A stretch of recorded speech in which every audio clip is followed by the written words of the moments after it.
નમસ્કાર વિદ્યાર્થી મિત્રો, આઝાદ ક્લાસીસ તરફથી હું આપનું હાર્દિક સ્વાગત કરું છું. તો વિદ્યાર્થી મિત્રો, ધોરણ નંબર 12 અને ચેપ્ટર નંબર 4 ભાગીદારીનું પુનર્ગઠન એમાં લેક્ચર નંબર 5 ઉપર આજે ચર્ચા કરીશું આપણે. તો વિદ્યાર્થી મિત્રો, લેક્ચર નંબર 4 માં આપણે શું પૂર્ણ કર્યું? તો લેક્ચર નંબર 4 માં આપણે પૂર્ણ કર્યું છે લાભ અને ત્યાગના દાખલાઓ પૂર્ણ કર્યા. यानी के बोर्ड ની અંદર ખૂબ અગત્યનો પોઈન્ટ પૂછી શકાય તેવો પોઈન્ટ કયો તો લાભ અને ત્યાગ એના દાખલા આપણે પૂર્ણ કર્યા. જે આપણે વિભાગ સી ની અંદર 3 માર્ક્સ ની અંદર દાખલો પૂછાતો હોય તે. બરાબર? ચાલો હવે એના કરતા પણ મહત્વનો પોઈન્ટ એમ પણ કહી શકાય જે આપણને ખૂબ જ ઉપયોગી છે, દાખલાઓની અંદર પણ ઉપયોગી છે અને આગળના ચેપ્ટર માટે બહુ ઉપયોગી છે. એટલા માટે આ પોઈન્ટને ખૂબ જ વ્યવસ્થિત રીતે આપણે ડીલ કરવો પડે. બરાબર છે? તો કે ભાઈ પોઈન્ટ ખૂબ અગત્યનો છે, એટલા માટે આગળના ચેપ્ટરની હું તમને વાત કરું તો ચેપ્ટર નંબર 5 એટલે કે પ્રવેશ, ભાગીદારનો પ્રવેશ, અને ચેપ્ટર નંબર 6 એટલે કે ભાગીદારની નિવૃત્તિ કે મૃત્યુ, આ બધા જ ચેપ્ટરોની અંદર આ પોઈન્ટ ખૂબ જ મહત્વનો અને અગત્યનો છે. એટલા માટે આ પોઈન્ટને આપણે વ્યવસ્થિત રીતે સમજવો પડે. બરાબર છે? તો ચાલો શરૂઆત કરીશું. એક્ઝામ્પલ સાથે સમજાવવાનું હોય એટલા માટે બરાબર ધ્યાન આપવું પડે આપણે. તો સૌથી પહેલા આપણો પોઈન્ટનું નામ યાદ તમે કરી દઉં. ભાગીદારી પેઢીની મિલકતો અને દેવાનું પુનઃમૂલ્યાંકન. પહેલો સવાલ એવો થયો, સાહેબ ભાગીદારી પેઢીની મિલકતો અને દેવાનું પુનઃમૂલ્યાંકન. તો પહેલો પ્રશ્ન આવે છે, પુનઃમૂલ્યાંકન એટલે શું? પહેલો સવાલ, પુનઃમૂલ્યાંકન. આ શબ્દ આપણા માટે ખૂબ નવો છે. તો પુનઃમૂલ્યાંકન એટલે શું? પુનઃમૂલ્યાંકન કોને કહેવાય? આ શબ્દ આપણા માટે ઉપયોગી છે. તો પુનઃમૂલ્યાંકનનો અર્થ, પુનઃમૂલ્યાંકનનો અર્થ શું થાય? તો પુનઃમૂલ્યાંકનનો અર્થ થાય છે ફરીથી કિંમત નક્કી કરવી. પુનઃમૂલ્યાંકન એટલે ફરીથી મૂલ્યાંકન કરવું, એટલે એને કહેવાય પુનઃમૂલ્યાંકન. તો વિદ્યાર્થી મિત્રો, આપણે પુનઃમૂલ્યાંકન ફરીથી કિંમત કોની નક્કી કરવાની છે એ પણ કીધું છે. તો કે ભાગીદારી પેઢીની મિલકતો અને દેવાની કિંમત ફરીથી આપણે મૂલ્યાંકન કરવી છે. શું કામે? પ્રશ્ન થાય, શું કામ એ ફરીથી મૂલ્યાંકન કરવું છે? તો કેનું કારણ છે? તો કે જ્યારે પણ તમે પુનર્ગઠન કરો, પુનર્ગઠન એટલે તો થાય ફેરફાર તમે ભાગીદારી પેઢીમાં કરો તો સાથે સાથે તમારે શું કરવું પડે? મિલકતો અને દેવાનું પુનઃમૂલ્યાંકન કરવું પડે. પુનઃમૂલ્યાંકન કરવા માટે શું કરવું પડે?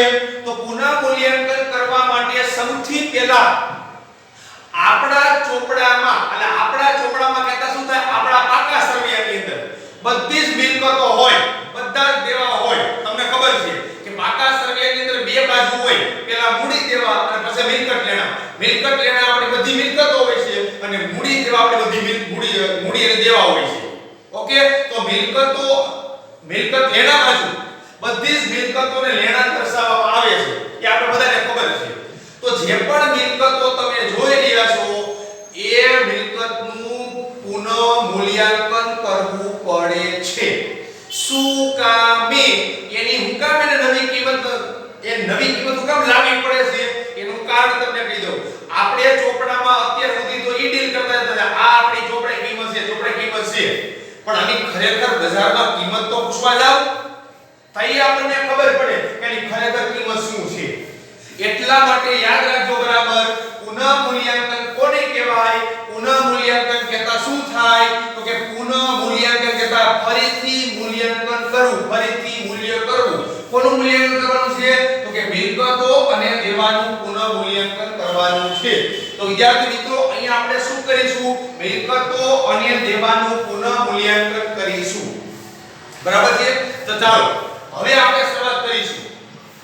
તો કે ચાલુ ભાગીદારી પેઢીના ચોપડે, ચાલુ ભાગીદારી પેઢીના ચોપડે મિલકતો અને દેવા જે કિંમતે દર્શાવેલા હોય એટલે કે નોંધેલા હોય તેમને વર્તમાન કિંમતે લાવવામાં આવે તેને પુનઃ મૂલ્યાંકન કહેવામાં આવશે. હવે કઈ રીતે દાખલા તરીકે આપણે એક એક્ઝામ્પલ અહીંયા સમજી લઈએ એટલે આપણે બધું ખબર પડશે. એટલે ચાલો આપણે એક્ઝામ્પલ લઈએ છીએ એટલે આપણે થોડા વધુ આઈડિયા રહેશે. તો એક્ઝામ્પલ થી આપણે શરૂઆત કરીશું. તો વિદ્યાર્થી મિત્રો જુઓ,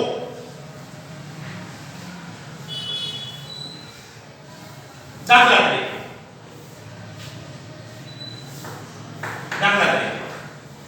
હવે આ આપણું એક પાકું સરવૈયું છે. હું એક એક્ઝામ્પલ રીતે લઉં છું. એક પાકું સરવૈયું છે અને આ પાકા સરવૈયાની અંદર બે બાજુ હોય તમને દરેકને ખબર છે. આ બે બાજુ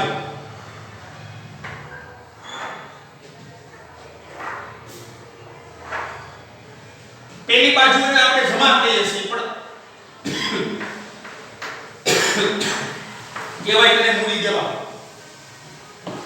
અને આ બાજુને આપણે કહીએ છીએ મિલકત લેણા કહીએ છીએ અને આપણે સમજવા માટે ઉદાહરણ દર્શાવીએ છીએ. એટલે કે મૂડી અને દેવા, મૂડી બાકી બધી જમા હોય આ બધું જમા બાકી કહેવાય છે અને મિલકતોની બધી બાકી ઉધાર હોય એટલે આપણે ઉધાર કહીએ છીએ. આપણે મૂડી દેવા મિલકત લેણા છે. દાખલા તરીકે એક્ઝામ્પલ અને વચ્ચે આપણે કોલમ પાડી રકમ, આ રકમના કોલમ પણ છે. ચાલો અહીંયા આપણે રકમ દર્શાવીએ છીએ. એમાં સૌથી પહેલી મિલકત તો કે જમીન. દાખલા તરીકે જમીનની કિંમત 1 લાખ રૂપિયા છે. મેં ધારણા સાથે આ એક એક્ઝામ્પલ હું ધારણા માટે લઉં છું વિદ્યાર્થી મિત્રો, ધારવા માટે છે. જમીનની કિંમત 1 લાખ રૂપિયા છે. મકાનની કિંમત છે 50,000 રૂપિયા છે. યંત્રોની કિંમત 20,000 રૂપિયા છે. સ્ટોકની કિંમત 5,000 રૂપિયા છે. આ બધી આપણી મિલકતોની કિંમત છે. આપણે આ માત્ર એક્ઝામ્પલ ધારવા માટે છે. અહીંયા છે મૂડી અને મૂડીની આપણે વાત કરીએ. અહીંયા આપણે દર્શાવી દીધી મૂડી. તો મૂડીની વાત કરીએ તો મૂડીમાં બે ભાગીદાર A અને B. A ભાગીદાર છે એ મૂડી લેવો તો 1 લાખ રૂપિયા અને B ભાગીદાર મૂડી લેવો છે 50,000 રૂપિયા. બંનેની મૂડી કેટલી થઈ ગઈ? 1 લાખ અને 50,000 રૂપિયા મૂડી થઈ ગઈ. આગળ પછી અહીંયા આપણા લેણદારો છે અને દેવો કે લેણદારો, આ લેણદારો છે 30,000 રૂપિયા. દેવી હુંડી છે 25,000 રૂપિયા. ચાલો આટલી વસ્તુ દર્શાવી છે. ઓકે, ચાલો એ બાજુ મિલકતો છે એ બધું મૂડી છે. આપણે એટલું સમજવા માટે લીધું છે. તો વિદ્યાર્થી મિત્રો, તો આ મિલકત અને આ આપણી મૂડી દેવા છે. આપણી સામે બધું ક્લિયર કટ છે આપણી સામે. તો હવે આપણે આનું પુનઃ મૂલ્યાંકન કરવાનું થયું. આપણો પોઈન્ટ શું છે? તો કે ચાલુ ભાગીદાર પેઢી છે. A અને B ની ભાગીદાર પેઢી છે. આ એક પાકું સરવૈયું છે. એક્ઝામ્પલ સમજવા માટે. એ ચાલુ ભાગીદાર પેઢીના ચોપડે, આનો ચોપડો કહેવાય, આ પાકું સરવૈયું ચોપડો કહેવાય. એક બાજુ છે મિલકતો છે, મિલકત લેણા છે, એક બાજુ મૂડી દેવા છે. એટલે એક બાજુ મિલકતો અને દેવાનું જે કિંમતે નોંધાયેલ હોય એના વર્તમાન કિંમતે લાવવામાં આવે તેને શું કહેવાય? પુનઃ મૂલ્યાંકન કહેવામાં આવશે. યાની કે એક બાજુ મિલકત લેણા છે અને એક બાજુ મૂડી દેવા છે. તો આ આપણા જે પણ ચોપડામાં કિંમત બતાવેલી છે વિદ્યાર્થી મિત્રો, એને ચોપડે કિંમત કહેવામાં આવશે. કઈ કિંમત કહેવાય છે? ચોપડે કિંમત કહેવામાં. આ બધી આપણે ચોપડે કિંમત છે. હવે એને બજારમાં મારે વર્તમાન કિંમતે લાવવી છે. વર્તમાન કિંમતે લાવવામાં આવે એટલે શું? એની બજાર કિંમત નક્કી કરવામાં આવે. દાખલા તરીકે એની બજાર કિંમત આપણે જોઈ લઈએ. આપણું ધારણા તમને આપું છું. આ બધી ધારણા તમને આપું છું પણ દાખલો તમે ગણશો ને એમાં બધું તમને આપેલું છે. તો દાખલા તરીકે સમજી લો કે આ પેલી કિંમત છે જમીન. તો જમીનની બજાર કિંમત રૂપિયા 1,20,000 રૂપિયા થઈ. અહીંયા કેટલી છે? 1 લાખ. બજારમાં શું કિંમત થઈ? 1,20,000 રૂપિયા કિંમત થઈ. ચાલો આગળ. તો આ બધી બજાર કિંમત થઈ. પછી મકાનની કિંમત ચોપડામાં 50,000 છે પણ બજાર કિંમત એની 70,000 રૂપિયા થઈ. આવો યંત્રોની કિંમત 20,000 રૂપિયા છે પણ બજારમાં કિંમત માત્ર 15,000 રૂપિયા થઈ. સ્ટોકની કિંમત 5,000 રૂપિયા છે, બજારમાં વેચવાય કેટલા લાવ્યું? 2,000 રૂપિયા વેચાણા. 2,000 માં વેચાઈ ગયું.